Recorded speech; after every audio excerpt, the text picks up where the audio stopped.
வணக்கம் நண்பர்களே, நான் உங்கள் சக்திவேல்.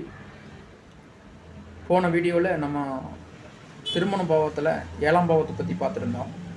அதே மாதிரி பலருடைய கேள்வியாக நம்ம திருமண விஷயத்தை பொறுத்தளவு இந்த திருமண விஷயங்களில் செவ்வாய் தோஷம், களத்திர தோஷம், இருதார தோஷம், இந்த மங்கல்ய தோஷம், இந்த தோஷம் எந்த தோஷங்களே இல்லாமல் ஏன் ஒரு நபர் ஒரு ஜாதகருக்கு திருமணம் ரொம்ப தள்ளி போயிட்டே இருக்குது, ஆனால் எந்த விதமான தோஷங்கள் ராகு தோஷங்களோ இந்த மாதிரி சம்மந்தப்பட்ட திருமண சப்பாவோ சம்மந்தப்பட்ட அனைத்து விதமான தோஷங்கள் இல்லாமல் இந்த ஜாதகருக்கு திருமணம் தள்ளி போயிட்டே இருக்குது.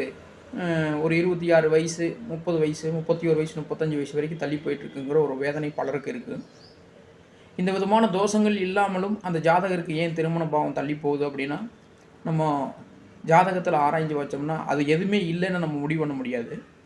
ஏன்னா நம்ம ஜாதகத்தை பொறுத்தளவு சுக்கிரன் அமர்ந்திருக்கிற வீட்டினுடைய அதிபதின்னு சொல்லக்கூடியவர், அவர் எந்த வீட்டில் வேணால் அமர்ந்திருக்கலாம்.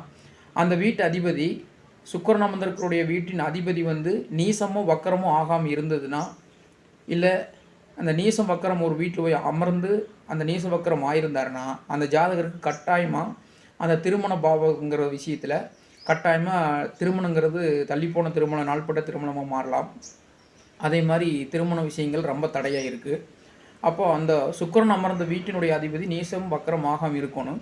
அப்போ நீசம் வக்கரமாக இருந்தாலும் அந்த ஜாதகருக்கு இந்த விதமான தோஷங்கள் எதுவும் இல்லாமல் இருந்தாலும் சுத்த ஜாதகமாக இருந்தாலும் திருமண பாவங்கிறது தள்ளி போகிறதுக்கு உண்டான வாய்ப்புகள் கட்டாயமாக இருக்குது அப்படின்னு சொல்லலாம்.